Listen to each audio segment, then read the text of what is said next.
माझे नाव रमेश आहे. मी पुण्याचा राहणारा आहे. माझा एक मित्र आहे आणि त्याच्या मोठ्या बहिणीचे नाव मेघना आहे आणि ती दिसायला एकदम भारी आहे.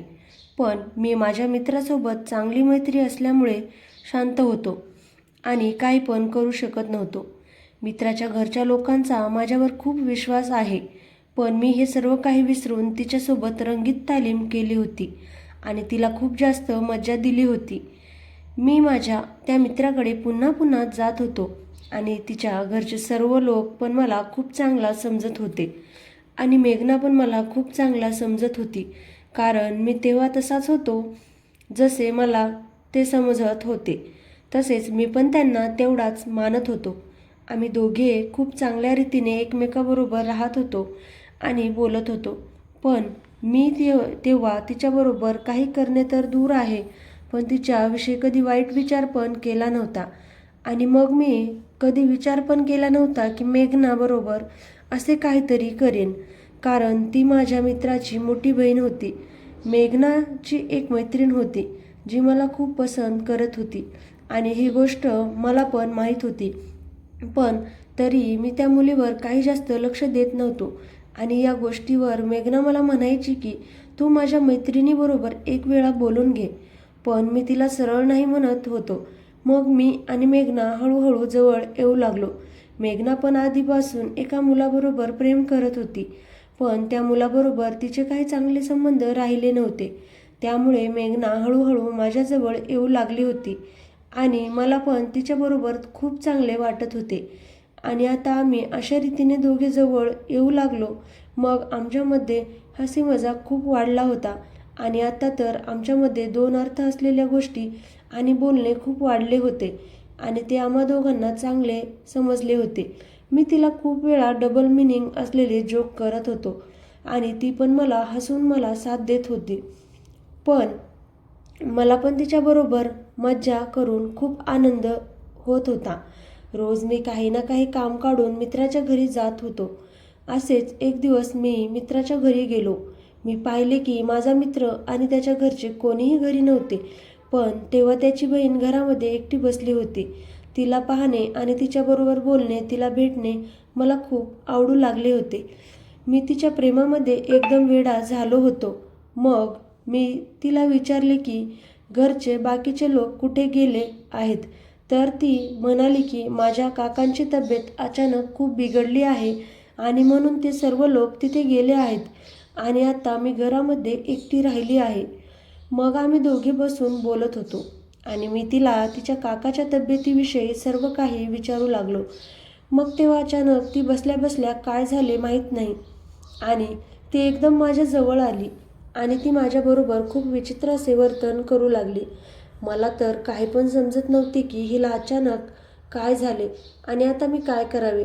मला तिच्या हावभावावरून असे वाटत होते की तिला काहीतरी पाहिजे आहे, पण मला तर काही समजत नव्हते आणि मला हे सर्व काही माहीत नव्हते. आणि मी तिच्यापासून दूर गेलो आणि काही वेळाने मी माझ्या घरी आलो. पण मित्रांनो, मला तिच्या या वागण्यावरून नक्की समजले की ती माझ्यावर खूप प्रेम करू लागली आहे आणि तिला माझ्याकडून काहीतरी हवे आहे. आता आम्ही दोघे खूप जवळ आलो होतो. ती माझ्याजवळ येऊन मला म्हणत होती की तुझ्यावर माझ्या मैत्रिणीचे खूप प्रेम आहे, तर तू तिला एकदा बोल. मी म्हणालो मला काही गरज नाही तिला बोलायची, कारण मला ती आवडत नाही. खरं तर मला ती पण आवडत होती, परंतु तिच्यापेक्षा जास्त ही आवडत असल्यामुळे मी तिला बहाणा करून ती आवडत नाही असे म्हणालो. ती थोडी खुश झाली आणि मला म्हणाली की का आवडत नाही तुला, तिच्यामध्ये काय कमी आहे. तर मी तिला म्हणालो खरं सांगू का तुला. ती म्हणाली सांग ना. मी म्हणालो नको जाऊ दे, तुला राग येईल. परंतु ती म्हणाली सांग ना प्लीज, का आवडत नाही तुला ती. मी म्हणालो नको ना, जाऊ दे, माझ्या आणि माझ्या मित्रामधील मैत्रीचा संबंध वाईट होईल. ती म्हणाली असं काय, मला सांगणार आहेस की तुझे आणि माझ्या भाऊजीचे संबंध वाईट होतील, भाऊचे संबंध वाईट होतील. तर मी तिला म्हणालो खरंच मला तुला सांगावं की नाही हे कळत नाही आणि याची सुरुवात कुठून करू हेही कळत नाही. तर ती म्हणाली तुझ्या मनात जे काही आहे हे बिनधास्त सांग.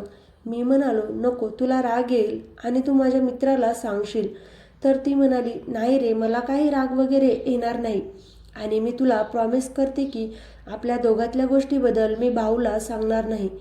मी माझा हात पुढे केला आणि तिने माझ्या हातावर हात ठेवत मला प्रॉमिस केले की ती आमच्या दोघातील गोष्टी कोणालाही सांगणार नाही. ती म्हणाली, सांग आता बिनधास्त. मी थोडंसं धाडस करून तिला अडखळत म्हणालो, तुला मला नको, जाऊ दे, मला भीती वाटत आहे तुला सांगायचं तर. ती म्हणाली, त्यात भीती वाटण्यासारखं काय आहे? तुला जे वाटतं ते तू बिनधास्त होऊन सांग. मी पुन्हा अजून धाडस करून तिला म्हणालो की तुझी मैत्रीण मला न आवडण्याचे कारण म्हणजे ती तुझ्या एवढी सुंदर नाही म्हणून मला ती आवडत नाही. तर ती म्हणाली, म्हणजे तुला काय म्हणायचं आहे? तर मी तिला म्हणालो, मला तू खूप आवडतेस, माझं तुझ्यावर खूप प्रेम आहे. तर ती म्हणाली, अरे हे जर माझ्या भावाला कळलं तर काय होईल? मी म्हणालो, हे बघ, मी तुला हेच सांगत होतो की मी जर तुला माझ्या मनातील सांगितले तर माझ्या आणि तुझ्या भावामध्ये वाद होऊ शकतो आणि आमची चांगली मैत्री खराब होऊ शकते. तर ती खदखदून हसायला लागली आणि मला म्हणाली, अरे वेड्या, हीच तर गोष्ट आहे जी मी कित्येक दिवसापासून वाट पाहत आहे की तू मला कधी प्रपोज करशील आणि मला तुझ्या मिठीत कधी घेशील. तर मी तिला म्हणालो, तू का मला प्रपोज केले नाहीस? अरे, मुलगी स्वतःहून प्रपोज करत नसते, मुलाला करावा लागतो, म्हणून मी तुला प्रपोज केले नाही. परंतु अजून जर वेळ लावला असता तर मी तुला नक्कीच प्रपोज केला असता. असे बोलल्यानंतर माझ्या मनामध्ये तिच्याबद्दल आणि हालचाल आतून व्हायला लागली. मला आता काहीतरी होत होते. म्हणून मी तिला हाताला धरून रूममध्ये घेऊन गेलो आणि तिला मिठी मारली आणि किस करणार तेवढ्या दरवाजावर आवाज आला तर काय बाहेर तिची मैत्रीण तिला आवाज देत होती. त्यामुळे मला तिथून निघून जावे लागले आणि मी तिच्या दुसऱ्या दरवाजाने बाहेर निघून गेलो. मला मग या गोष्टीचे खूप वाईट वाटले की तिच्या मैत्रिणीला येण्यासाठी हीच वेळ सापडली का? तिने यावेळी येऊन खूप मूड ऑफ केला होता आणि आता मी अशी संधी कधी मिळेल याची वाट पाहू लागलो. पण खूप दिवस निघून गेले आणि बऱ्याच दिवसानंतर दिवस उजाडला आणि वेळेची त्या खूप वाट पाहत होतो ती वेळ आली. तर त्या दिवशी मी माझ्या मित्राच्या घरी गेलो आणि मी पाहिले की तिथे सर्व लोक होते आणि मी तेव्हा तिथे जाऊन मेघनासोबत मजाक करू लागलो आणि तिच्याशी वेगवेगळे चाळे करू लागलो. तर तिने पण मला चिडवत मला चिमटे घेऊन पळायला लागली. मग मी तिला पकडायला तिच्या मागे धावून गेलो आणि मग ती पळत पळत एक रूममध्ये गेली जिथे कोणीच नव्हते आणि मग मी तिला मागून जाऊन पकडले आणि ती पटकन माझ्या हातातून निसटली आणि माझ्या पुढे गेली आणि ते मग तुमच्या कोपऱ्यात गेली. तिथे गेल्यानंतर मी तिला पकडले आणि मग माझ्या मिठीमध्ये आली आणि मला खूप घट्ट चिकटून बसली. आम्ही किस केली आणि मी तिच्यापासून वेगळा झालो. मित्रांनो, मला तेव्हा जे काही होत होते मी तुम्हाला शब्दामध्ये सांगू शकत नव्हतो. आम्ही फोन केला पण खूप वेळपर्यंत रात्री जागून चावटविषयी बोलू लागलो होतो. जेव्हा मला कधी चांगली संधी मिळत होती किस करत होतो, पण घरात सतत कोणीतरी असायचे. आम्ही दोघेही त्या क्षणाची आतुरतेने वाट पाहू लागलो होतो. तो आमच्या आयुष्यातील सर्वात सुंदर दिवस होणार होता. आणि मग काय, एक दिवस ती संधी मिळालीच ज्याची मी खूप दिवसांपासून वाट पाहत होतो. त्या दिवशी माझ्या घरचे सर्व लोक काही कामाने बाहेर निघाले होते आणि मी एकटा घरी राहणार होतो कारण मी आजारी आहे आणि मला बरे वाटत नाही असे खोटे सांगून घरी राहिलो होतो आणि माझ्या घरचे सर्व लोक मला सोडून बाहेर जाणार होते. मेघनाला फोन केला आणि तिला सर्व काही सांगून टाकले.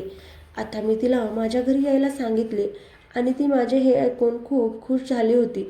मग ती मला म्हणाली की तू कधी पण मला बोलवले तर मी तुझ्या घरी यायला तयार आहे. आता मी तिचं हे ऐकून अजून पण खुश झालो होतो.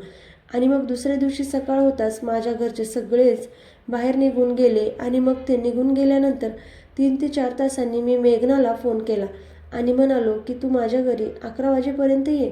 तर ती मला म्हणाली, ठीक आहे, मी तुझ्या घरी 11 वाजेपर्यंत पोचते.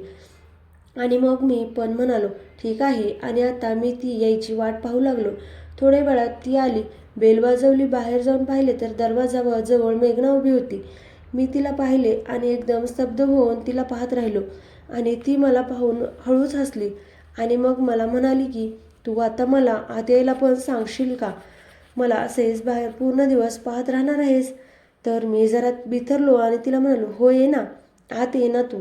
ती इतकी सुंदर दिसत होती आणि माझी नजर तिच्यावरून जरा पण बाजूला जायला अजिबात तयार नव्हती. आणि मग मी तर आज माझ्या सर्व इच्छा शांत करायला पाहत होतो आणि मला तिला पण खूप सुख द्यायचे होते.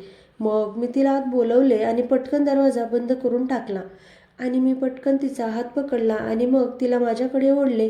तिला मिठी मारली. मग ती मला म्हणाली की जरा वेळ तू कंट्रोल कर माझ्या राजा. मी आज फक्त आणि फक्त तुझीच आहे आणि तुला जे काय करायचे आहे ते तू माझ्याबरोबर करून घे. मी तुला काही पण म्हणणार नाही. मग मी तिला उचललं आणि मी तिला माझ्या रूममध्ये घेऊन आलो आणि मग मी तिला सोफ्यावर ठेवले. मग बोलू लागलो. बोलताना ती हळूहळू तिच्या अजून जवळ गेलो. मग तिला मी किस करू लागलो आणि ती म्हणाली, जर माझ्या भावाला कळाले तर आपलं काय होईल? मी तिला म्हणालो, हो यार, मला असं करायला नको होतं, पण तू दिसायला एवढी सुंदर आहेस ना की मी तुझ्या प्रेमात कधी पडलो ते मला कळलेच नाही. आता मी तर काय करू सांग? मला काहीच कळत नाही की मी हे करावं की नाही. आता ती हळूहळू एक स्टेप पुढे जात होती. ती म्हणाली, मी पण तुमच्या दोस्तीमुळे तुला एवढे दिवस म्हणू शकले नाही. खरंच रे, माझं तुझ्यावर मनापासून प्रेम आहे. मी म्हणालो, तू त्या दिवशी साडीमध्ये खूपच सुंदर दिसत होतीस. ती म्हणाली, तू खूप हँडसम आहेस. मला तू खूपच आवडतोस. आता ती पण माझ्याशीच आवड बोलत होती. ती म्हणाली, मी तुला एक विचारू का? मी म्हणालो, हो विचार. ती म्हणाली, तुला माझी फ्रेंड आवडते का? मी म्हणालो, नाही. का? काय झालं? मी म्हणालो, आता फक्त या सुखाचा आनंद घेऊ नको, ते प्रश्न विचारू नको. ती म्हणाली, आज दिवस फक्त आपला आहे. आम्ही दोघेही खूप प्रेम साजरे करू लागलो. आम्ही एका सर्वोच्च बिंदूवर शांत झालो. सगळे काम झाल्यानंतर ती लगेच तिच्या घरी गेली. मी आता तिच्यासाठी नेहमी गिफ्ट वगैरे घेऊन जाऊ लागलो. तिला महागडे गिफ्ट देऊ लागलो. पण त्या खर्चाचा मोबदला पूर्णपणे मला उपभोगायला मिळाला होता. तर मित्रांनो, व्हिडिओ आवडला असेल तर कमेंट करून सांगा. व्हिडिओला लाईक करा. चॅनेलवर नवीन असाल तर चॅनेलला सबस्क्राईब करा. चला तर मग पुन्हा भेटूयात अशाच नवीन व्हिडिओमध्ये. धन्यवाद.